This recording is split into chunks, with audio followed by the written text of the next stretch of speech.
ഞാനിന്ന് നിങ്ങളുടെ മുമ്പിലെത്തിയിരിക്കുന്നത് പുതിയൊരു വിഭവം ഉണ്ടാക്കാൻ വേണ്ടിയാണ്. കലത്തപ്പം എല്ലാവരും സാധാഗതിയിൽ കേട്ടിട്ടുള്ള ഒരു പലഹാരത്തിൻ്റെ പേരാണ് കലത്തപ്പം. അത് എളുപ്പത്തിൽ നമുക്ക് വീട്ടിൽ ഓവനോ ഒന്നുമില്ലാതെ സാധാ വീട്ടിലുള്ള സാധനങ്ങളും കുക്കറൊക്കെ ഉപയോഗിച്ച് നമുക്ക് ഉണ്ടാക്കാവുന്ന രീതിയാണ് ഞാനിപ്പോൾ കാണിച്ചു തരുന്നത്. പിന്നെ ഞാൻ വലിയൊരു പ്രൊഫഷണൽ കുക്കുകാരിയോ അല്ല പലഹാരക്കാരിയോ ഒന്നുമല്ല. ഞാൻ സാധാ ഒരു നാട്ടിൻപുറത്തിലെ വീട്ടമ്മയാണ്. എന്നാലും ഞാൻ എനിക്കറിയാവുന്ന പലഹാരങ്ങളൊന്നും എൻ്റെ ഭർത്താവിനോ മക്കൾക്കോ ഒന്നും കാശ് കൊടുത്ത് മേടിക്കാതെ എൻ്റെ കൈ കൊണ്ട് തന്നെ വെച്ച് വിളമ്പി കൊടുക്കുന്ന ഒരു പ്രകൃതക്കാരിയാണ് ഞാൻ. അതുകൊണ്ട് അതേ രീതി നിങ്ങൾ മുന്നോട്ട് പോകണമെന്ന് ഞാൻ പറയുകയാണ്. അപ്പോൾ അതിന് വേണ്ട ഈ കലത്തപ്പത്തിന് വേണ്ട സാധനങ്ങൾ എന്തൊക്കെയാണെന്ന് ഞാൻ നിങ്ങളെ ഒന്ന് പരിചയപ്പെടുത്താം. അപ്പോൾ ഇതിനാദ്യമായിട്ട് വേണ്ടത് പച്ചരി, സാധാ നമ്മുടെ കടയിൽ നിന്ന് മേടിക്കുന്ന പച്ചരിയാണിത്. പിന്നെ വേണ്ടത് ശർക്കര എന്നും പറയും ചില നാട്ടിൻപുറത്ത് ഇതിന് ബെല്ലം, ഞങ്ങളുടെ ഇവിടെയൊക്കെ സാധാരണ ബെല്ലം എന്നാണ് പറയുന്നത്. ബെല്ലം വേണം. പിന്നെ ചെറിയുള്ളി തന്നെയാണ്, സവോളയല്ല, ചെറിയ ഉള്ളി. പിന്നെ തേങ്ങാക്കൊത്ത്, ഏലക്ക, ജീരകം, ചെറുജീരകമാണ്, പെരിഞ്ജീരകമല്ല ചെറുജീരകം, ആവശ്യത്തിന് ഉപ്പ്, വെള്ളം, വെളിച്ചെണ്ണ. പിന്നെ നമ്മളിത് ഉണ്ടാക്കുന്നത് കുക്കറിൽ. ഇത്രയും സാധനങ്ങളാണ് ഇതിന് വേണ്ടത്. അപ്പോൾ ആദ്യം ഞാൻ ഇതിൻ്റെ അളവുകൾ പറയാവേ. ഈ പച്ചരി ഇത് നമ്മളൊരു 250 ml ഉള്ള ഒരു കപ്പാണ്. ഇതിപ്പോൾ സർവ്വസാധാരണ എല്ലാ വീടുകളിലും ഇതുണ്ട്, ഈ കേക്കും കാര്യങ്ങളൊക്കെ ഉണ്ടാക്കാൻ. ഇതിന് ഒരു മുക്കാൽ നിറയെ വേണ്ട, ഫുള്ള് വേണ്ട, ഒരു മുക്കാൽ അരി നമ്മൾ ഒരു 2 മണിക്കൂർ വെള്ളത്തിലിട്ട് കുതിർത്ത് വെക്കണം. അപ്പം ഞാനത് എളുപ്പത്തിന് നേരത്തെ കുതിർത്ത് വെച്ചിട്ടുണ്ട്. ഇതിപ്പോൾ ഞാൻ നിങ്ങളെ പരിചയപ്പെടുത്താൻ വേണ്ടി കാണിക്കുകയാണ്. ഇതാണ് നമ്മുടെ അളവ്. ഇതിനുള്ള ബാക്കി സാധനങ്ങളാണ് ഞാൻ ഇനി പറയുന്നത്. ഇതിന് ഇത്ര അരിക്ക് ഒരു 2 അച്ച് വെല്ലം, അതായത് ഇങ്ങനത്തെ 2 പീസ്. അത് ഇപ്പോൾ ഒരു പീസ് അധികം ആയെന്നോർത്ത് കുഴപ്പമൊന്നുമില്ല. പക്ഷേ അതിൻ്റെ കുക്കറിൻ്റെ അടിയിൽ പിടിക്കാൻ സാധ്യത കൂടുതലാണ്, അതിൻ്റെ കളറ് കൂടാൻ സാധ്യതയാണ്. അതുകൊണ്ടൊക്കെയുള്ള കുഴപ്പമുള്ളൂ. അല്ലെങ്കിൽ ആ 2 അച്ച് മതി. അതിപ്പോൾ ഞാൻ എളുപ്പത്തിന് പൊട്ടിച്ച് വെച്ചിട്ടുണ്ട്, പെട്ടെന്ന് പാനിയാക്കിയെടുക്കാൻ ഞാനത് പൊട്ടിച്ച് വെച്ചിട്ടുണ്ട്. അപ്പോൾ ഇത്രയും സാധനം, ഇത് നമ്മൾ നേരത്തെ പരിചയപ്പെടുത്തിയ സാധനങ്ങളാണ്. ഇത് വെച്ചിട്ടാണ് ഞാൻ ഉപയോഗിക്കുന്നത്. അപ്പോൾ ഞാനിത് നേരത്തെ അരച്ച് വെച്ചിരിക്കുന്ന മാവും കൂട്ട് ഇങ്ങ് എടുക്കുകയാണ്.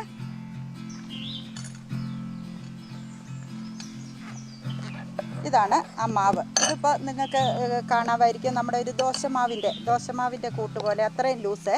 ഇതിൻ്റെ ഇച്ചിരി ലൂസ് അധികം ആയാലും നിങ്ങൾ പേടിക്കേണ്ട, അതിനുള്ള വേറെ ട്രിക്ക് ഞാൻ പറഞ്ഞു തരും. അപ്പോൾ ഈ മാവ് നമുക്ക് ഒരു സൈഡിലേക്ക് വെക്കാം.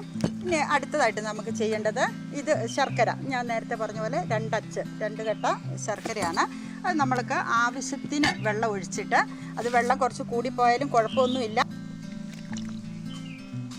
നമ്മൾ വെള്ളം ഒഴിച്ചു. ഇനി നമ്മളത് പാനിയാക്കാൻ വേണ്ടി ഗ്യാസിൽ വെക്കുകയാണ്. അപ്പോൾ ഇത് ഗ്യാസിൽ പാനിയാകുന്ന സമയം കൊണ്ട് തന്നെ നമുക്ക് ഇത് ചെറിയുള്ളി, ഞാൻ നേരത്തെ പറഞ്ഞ, ഇനി എൻ്റെ ആയുധം എടുക്കുകയാണ്. ഈ കയ്യൊറ എന്ന് പറയുന്ന സാധനം എല്ലാവർക്കും കണ്ടിട്ടുണ്ടാവും അല്ലേ? ഈ സാധനം കാണാത്തവരാരും ഉണ്ടായാലെന്ന് വിചാരിക്കുന്നു. ഈ സാധനം നിർബന്ധമായിട്ട് എനിക്ക് വേണം. ഞാനിത് ഏത് കാര്യങ്ങൾ ചെയ്യണേലും ഇതെൻ്റെ കയ്യിൽ ഇട്ടിട്ടേ ചെയ്യുള്ളേ. പിന്നെ എല്ലാ വീട്ടമ്മമാരുടെ ആയുധമാണ് നമ്മുടെ കത്തി, തവി. അതിലൊരു കത്തി ഞാൻ എടുത്തു. എന്നിട്ട് ഈ ചെറിയ ഉള്ളി ഞാൻ ചെറുതാക്കി അരിയാണ്. ഇത് നമുക്കൊന്ന് മൂപ്പിച്ചെടുക്കേണ്ടതുണ്ട്. അതുകൊണ്ട് അത് ചെറിയുള്ളി തന്നെ വേണം. വെല്ലുള്ളി, ഈ ചെറിയുള്ളി മൂക്കുന്നതും വെല്ലുള്ളിയുടെ മൂത്ത് വരുന്ന ഒരു സ്മെല്ലും തമ്മിൽ ഒത്തിരി വ്യത്യാസമുണ്ട്. അതുകൊണ്ട് നമ്മുടെ ഈ പലഹാരത്തിന്, അതായത് ഈ കലത്തപ്പത്തിന്, ഈ ചെറിയുള്ളി നിർബന്ധമാണ്. അത് 2 3 അല്ലെ 4 അല്ലി മതി, അതിൽ കൂടുതൽ വേണ്ട. അത് നമ്മൾ ചെറുതായിട്ട് അരിഞ്ഞെടുത്തു. അപ്പം നമ്മളത് അരിഞ്ഞ് മാറ്റി വെച്ചു. അപ്പോൾ അതിനിടയ്ക്ക് നമുക്ക് ഈ പാനി ഒന്ന് വെറുതെ, തവിയോ സ്പൂണോ ഒന്നും വേണ്ട, നമ്മുടെ കൈ തന്നെ മതി. കൈ കൊണ്ട് തന്നെ ഇതൊന്ന് അനക്കിയൊക്കെ കൊടുക്കാം. ഈ ശർക്കരപ്പാനി എന്ന് പറയുമ്പോൾ നമുക്കൊത്തിരി പാനിയായിട്ട്, കട്ടപ്പാനിയായിട്ടൊന്നും വരണ്ട. എന്നാലും ഞാൻ പറയുവാണ്, ഈ നമുക്ക് ഇത് കയ്യിലൊന്ന് തൊട്ടിട്ട് ഇങ്ങനെ അകത്തുമ്പോൾ ഈ നൂല് പോലെ പാകുന്നതാണ് യഥാർത്ഥത്തിൽ വെല്ലത്തിൻ്റെ പാനി എന്ന് പറയുന്നത്, ശർക്കര പാനി എന്ന് പറയുന്നത്. അത് എന്തെങ്കിലും നമ്മൾ പിന്നെ അച്ചപ്പം, ചീപ്പപ്പൊക്കെ നമ്മൾ പാനിയാക്കി ഒഴിക്കണേൽ ആ പാകമാണ്. ഇപ്പം നമുക്ക് അതിൻ്റെ ഒന്നും ആവശ്യമില്ല. നമുക്ക് കുറച്ച് വെള്ളം അധികം ആയാലും നമുക്ക് കുഴപ്പമില്ല. അതിങ്ങനെ വെച്ചു. അപ്പോൾ ഈ സമയം കൊണ്ട് ഞാനൊരു കുക്കർ വേറെ ഒരു അടുപ്പയിൽ ചൂടാകാൻ വെച്ചിട്ടുണ്ട്. അതിലേക്ക് നമ്മുടെ തനി നാടൻ വെളിച്ചെണ്ണ, അതിന് ചിലരൊക്കെ നെയ്യൊക്കെ ഉപയോഗിക്കും. നമ്മൾ സാധാ, ഞാൻ ആദ്യമേ പറഞ്ഞല്ലോ, നമ്മൾ സാധാ വീടുകളിൽ ഉണ്ടാക്കുന്നതാണ്. വെളിച്ചെണ്ണ ഒഴിച്ചു. ഇത് ഞാൻ പറഞ്ഞല്ലോ, അത് ചിലർ ഇതിൽ ഈ വെളിച്ചെണ്ണയ്ക്ക് പകരം നെയ്യ് ഒഴിക്കുന്നവരൊക്കെ ഉണ്ട്. നമുക്കിപ്പോൾ എല്ലാ വീടുകളിലും എപ്പോഴും നെയ്യ് ഉണ്ടാകണമെന്നൊന്നുമില്ല. പിന്നെ അതുകൊണ്ട് ഞാൻ സാധാരണ നാടൻ വെളിച്ചെണ്ണ തന്നെയാണ് ഉപയോഗിക്കുന്നത്. ആ എണ്ണ ചൂടായി, പെട്ടെന്ന് തന്നെ ചൂടായി. നമ്മൾ ഈ അരിഞ്ഞു വെച്ച ചെറിയുള്ളി ഈ എണ്ണയിലേക്ക് ഇടുകയാണ്. അതൊന്ന് നമുക്ക് വറുത്തെടുക്കണം.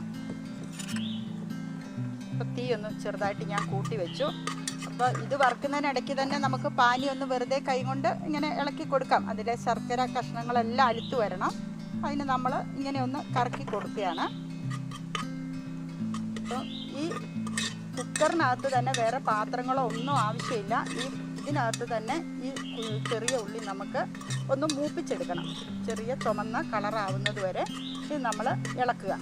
അപ്പോൾ ഇത് ചെറിയ രീതിയിൽ ഇപ്പം കണ്ടോ, മൂക്കുന്ന സമയത്ത് തന്നെ നമുക്കതിൻ്റെ ഒരു ചെറിയ സ്മെല്ല് വരുന്നുണ്ട്.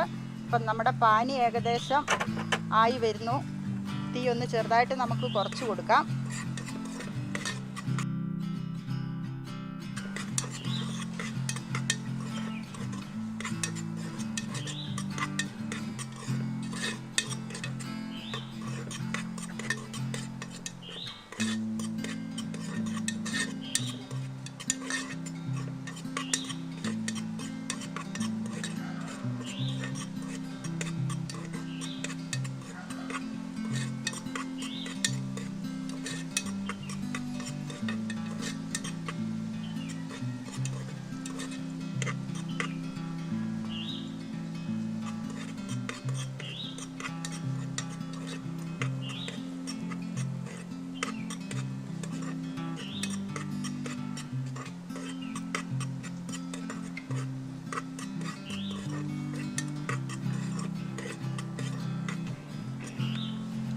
എങ്ങോട്ടോ പോകുന്നത്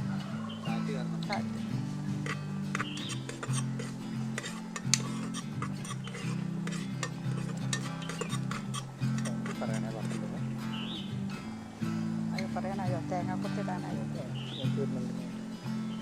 ഇപ്പം നമ്മുടെ ചെറിയുള്ളി, ഇപ്പോൾ ഇവിടെ അടുത്ത് നിൽക്കുന്നവർക്ക് അറിയാം, ഇതിൻ്റെ മണം വരുന്നതൊക്കെ ചെറിയുള്ളി മൂക്കുന്നതിനൊരു നല്ലൊരു മണമാണ്. അത് പകുതി മൂപ്പാകാൻ പോകുന്ന സമയത്ത് ഞാൻ ഈ തേങ്ങാക്കൊത്തിനുണ്ട്. തേങ്ങാക്കൊത്ത് നിർബന്ധമൊന്നുമില്ല. ഇപ്പോൾ കടിക്കാൻ മേലാത്ത അപ്പച്ചന്മാരോ അമ്മച്ചിമാരോ പല്ലില്ലാത്ത അമ്മൂമ്മമാരൊക്കെ നമ്മുടെ വീട്ടിലുണ്ടെങ്കിൽ നമുക്ക് ഈ തേങ്ങാക്കൊത്ത് ഒഴിവാക്കാം. അതിൻ്റെ ആവശ്യമില്ല. പിന്നെ നമ്മൾ പിള്ളേർക്കാക്കുന്ന ഒരു പലഹാരം ആയതുകൊണ്ട് ഈ തേങ്ങാക്കൊത്ത് ഞാൻ ചേർത്ത് കൊടുക്കുന്നത്. അപ്പോൾ അതും ഉള്ളിയും കൂടെ ഒന്ന് മൂത്ത് വരണം.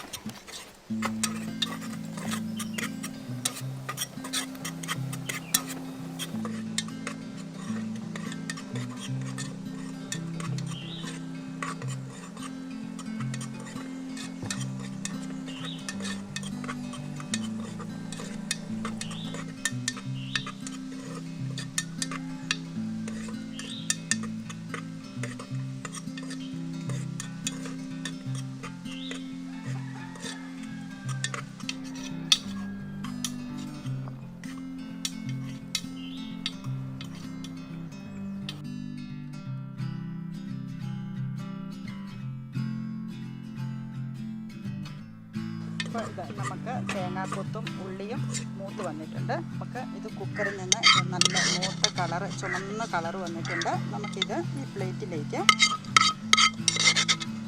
മാറ്റാം.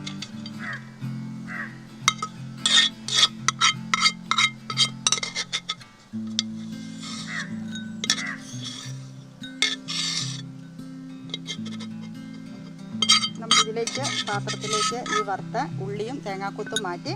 ഇതിൽ കുറച്ച് കഷ്ണങ്ങളൊക്കെ കിടപ്പുണ്ടായിരുന്നതും കുഴപ്പമില്ല. നമ്മളിത് വീണ്ടും അതേപോലെ ചെറിയ തീയിൽ ഈ കുക്കർ തീയെ തന്നെ വെക്കുകയാണ്. ഇനി നമുക്ക് ചെയ്യാനുള്ള കാര്യം, ഇത് നമുക്ക് ഇങ്ങോട്ട് മാറ്റി വെച്ചു. നമ്മുടെ മാവെടുക്കാം. മാവെടുത്ത് നമ്മളൊന്ന് എടുക്കാം. പിന്നെ എനിക്കൊരു കാര്യം പറയാനുള്ള, ഇതിനകത്തോട്ട് വേണേൽ ഒരു 2 നുള്ള് അപ്പക്കാരം വേണേൽ ചേർക്കാം കേട്ടോ. അത് നിങ്ങളുടെയൊക്കെ ഓരോരുത്തരുടെ ഇഷ്ടം. അപ്പക്കാരം ശരീരത്തിന് നല്ലതല്ല എന്നുള്ള കാര്യം നിങ്ങൾക്കറിയാം. വേണമെങ്കിൽ ചേർത്താൽ മതി. ഇനി നമുക്ക് ഈ ചൂട് പാനി എടുത്ത് എല്ലാവരും വിചാരിക്കും ഈ പാനി അങ്ങനെ തന്നെ ഒഴിക്കുവാണെന്ന്. ഈ ബെല്ലം ഞാൻ ഇതിനു മുമ്പ് ഉപയോഗിച്ചിട്ടുണ്ട്. ഇതിലധികം കല്ലോ പൊടിയോ ഒന്നുമില്ല. എന്നിരുന്നാൽ തന്നെ നമ്മളിത് ഒരു 2 സെക്കൻഡ് ഇങ്ങനെ പിടിച്ചിട്ട്, ഇത് ഇനി ശ്രദ്ധിക്കാനുള്ള കാര്യം, ഈ ചൂട് പാനി ഒഴിക്കുന്നതിനനുസരിച്ച് നമ്മൾ ഈ മാവ് ഇളക്കിക്കൊണ്ടിരിക്കണം. ഇതുകൊണ്ടോ, ഇതൊഴിക്കലും ഇളക്കലും ഒരുപോലെ നടക്കണം. അപ്പോൾ ഇത് മെല്ലെ മെല്ലെ നമ്മൾ ഒഴിക്കുവാണെങ്കിൽ അഥവാ കുറച്ച് കല്ലോ പൊടിയോ എന്തെങ്കിലും ഉണ്ടെങ്കിൽ അതിൻ്റെ അടിത്തട്ടിൽ തന്നെ അത് കിടന്നോളും. അപ്പോൾ നമ്മൾ ഈ ചൂട് പാനി നമ്മൾ അരിപ്പയിൽ ഒഴിച്ചാൽ ചിലപ്പോൾ ഉരുകി പോകാൻ സാധ്യതയുണ്ട്. അതുകൊണ്ടാണ് ഞാൻ ഈ ചൂട് പാനി എന്നിട്ട് നമ്മളിത് നല്ല വൃത്തിയിൽ കൈ കൊണ്ട് തന്നെ സ്പൂണും കൊണ്ട് ഇളക്കി കൊടുക്കുക. അപ്പോൾ നമ്മുടെ മാവ് ഈ പരുവത്തിലാണ്. അപ്പോൾ ഇത് കുറച്ച് വെള്ളം അധികമായി എന്ന് തോന്നിയാൽ ഞാൻ നേരത്തെ പറഞ്ഞ പോലെ അഡീഷണൽ ഒരു പാത്രം ഞാൻ വെച്ചിരിക്കുന്നത് അതിനാണ്. നമുക്ക് ഒന്നും പേടിക്കേണ്ട. ഇത് ഇപ്പോൾ എനിക്ക് തോന്നുന്നുണ്ട് അതൊരു ഇച്ചിരി വെള്ളം അധികമാണ്. അപ്പം ഞാൻ ചെയ്യുന്ന കാര്യം എന്നാന്ന് വെച്ചാൽ ഇതിങ്ങനെ നന്നായി ഇളക്കി കൊടുത്തതിന് ശേഷം നമ്മൾ അടുപ്പയിലേക്ക് അടുത്ത പാത്രം വെച്ച് ഈ പാനി അതിലേക്ക് ഈ നമ്മുടെ അരിക്കൂട്ട് ഇതിലേക്ക് ഞാൻ ഒഴിച്ചു കൊടുക്കുക. ഇത് സാധാരണ വെള്ളം കറക്റ്റായിട്ട് വരുവാണെങ്കിൽ നമുക്ക് ഈ പണി വേണ്ട. ഇതൊരു ഇച്ചിരി വെള്ളം അധികമായോ എന്ന് എനിക്കൊരു സംശയമുണ്ട്. അതുകൊണ്ട് ഞാനതിങ്ങനെ ഒഴിച്ച് ഒന്ന് കുറുക്കിയെടുക്കുക. അപ്പോൾ നമ്മൾ ശ്രദ്ധിക്കേണ്ട കാര്യം എന്നാന്ന് ചോദിച്ചാൽ ഇതിങ്ങനെ ഇളക്കി കൊടുക്കുന്ന സമയത്ത് നമ്മൾ വേറെ അതോ ഇതോ സാധനം എടുക്കാനോ ഒന്നും പോകരുത്. ചില അമ്മമാർക്കൊക്കെ ഉള്ള കുഴപ്പം നമ്മൾ മക്കളൊക്കെ TV വെച്ചിട്ടുണ്ടെങ്കിൽ അതിൻ്റെ ബാക്കി ഭാഗം കാണാൻ വേണ്ടി ഓടും. അങ്ങനെ ഓടാൻ പറ്റിയല്ല. ഇത് ശരിക്കും ഇതിങ്ങനെ ഇളക്കി നല്ല ശക്തിയിൽ കൊടുക്കണം. കൊടുത്ത് ആ വെള്ളത്തിൻ്റെ ആ മയം ഒന്ന് മാറി എന്ന് നമ്മൾ ഇടയ്ക്ക് ഇങ്ങനെ ഒന്ന് പൊക്കി ഒഴിച്ചു നോക്കുക. ഇങ്ങനെ ഒന്ന് ഒഴിച്ചു നോക്കിയിട്ട് കുറച്ചും കൂടി അങ്ങനെ ഞാൻ തീ ഒന്ന് കൂട്ടി വെച്ചു. എന്നിട്ട് നല്ല വൃത്തിയിൽ തന്നെ ഇളക്കുകയാണ്. ഇളക്കി മാവൊന്ന് ചൂടായോ എന്നറിയാൻ ഞാനൊന്ന് കൈ കൊണ്ട് തൊട്ട് നോക്കി. മാവ് ചൂടായി. ഇത് മതി കേട്ടോ. അപ്പം നമുക്ക് ഈ തീ അങ്ങോട്ട് ഓഫാക്കാം. അപ്പം നമ്മൾ ഈ സ്റ്റൗവ് ഓഫാക്കിയിട്ട് ഇതിങ്ങോട്ട് വാങ്ങി വെച്ചു. ഇപ്പം നേരത്തേക്കാളും കണ്ടോ നമ്മുടെ ശരിക്കും ദോശമാവിനേക്കാളും കുറച്ചും കൂടി ഒരു അയവിലുള്ള കൂട്ടാണ് നമുക്കിപ്പോൾ കിട്ടിയിരിക്കുന്നത്. അപ്പം നമ്മൾ ഓൾറെഡി നേരത്തെ തന്നെ ഈ സ്റ്റൗവേൽ കുക്കർ വെച്ചിട്ടുണ്ട് അല്ലേ. ഇതാ ഉള്ളിയൊക്കെ പിന്നെ വറുത്ത ഒരു തുള്ളി എണ്ണയൊക്കെ ഉണ്ട്. അതിങ്ങനെ ഒന്ന് നമ്മൾ കൈ കൊണ്ടൊന്ന് ചുറ്റിച്ച് ഇതിലേക്ക് വെച്ചിട്ട് തീ ഒന്ന് കൂട്ടി കൊടുക്കുകയാണ്. ആ തീ കൂട്ടി കൊടുത്തിട്ട് നമ്മൾ ഈ കൂട്ടി വെച്ചിരിക്കുന്ന കലത്തപ്പത്തിൻ്റെ മാവ് ഈ ചൂടായ കുക്കറിലേക്ക് നമ്മൾ ഒഴിച്ചു കൊടുക്കുകയാണ്. ഇപ്പം ഞാൻ കൃത്യ അളവ് പറഞ്ഞ 250 ml ഇതിലുള്ള മാവാണെങ്കിൽ നമുക്ക് ഒറ്റ കലത്തപ്പത്തിനുള്ളതേ ഉള്ളൂ. ഇപ്പം നമ്മൾ മാവ് ഒഴിച്ചു കൊടുത്തു. ഇനി ഏറ്റവും ലാസ്റ്റത്തെ പരിപാടി ഇത് നമ്മൾ വറുത്ത് വെച്ച ഉള്ളിയും പിന്നെ തേങ്ങയും കൂടെ ഇതിൻ്റെ മുകളിൽ വെറുതെ ഇങ്ങനെ ഇട്ട് കൊടുക്കുകയാണ്. ഇത്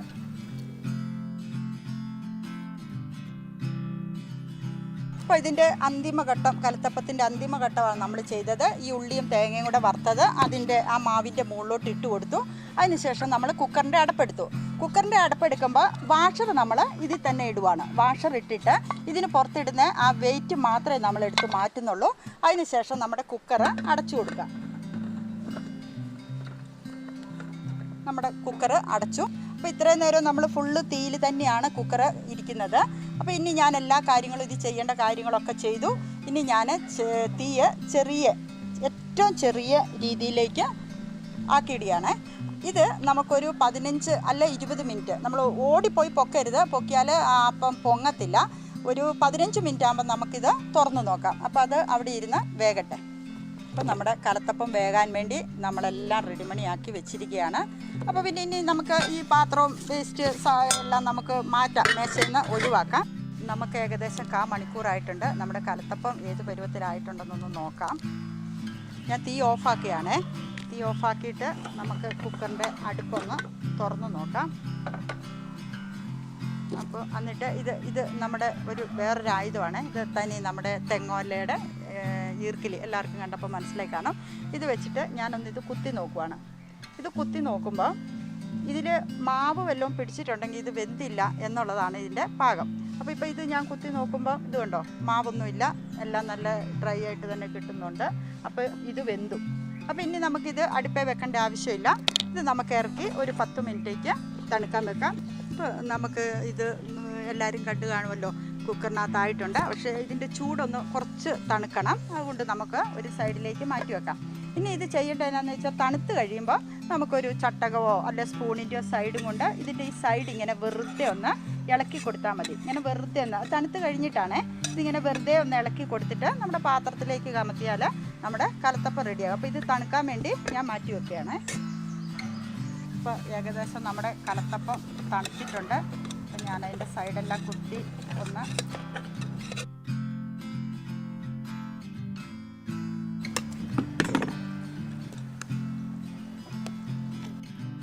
അപ്പോൾ ഞാൻ കുക്കറിൽ നിന്ന് എടുത്തിട്ട് കലത്തപ്പം പാത്രത്തിലേക്ക് ആക്കിയിട്ടുണ്ട്. നിങ്ങൾക്ക് എല്ലാവർക്കും കാണാം.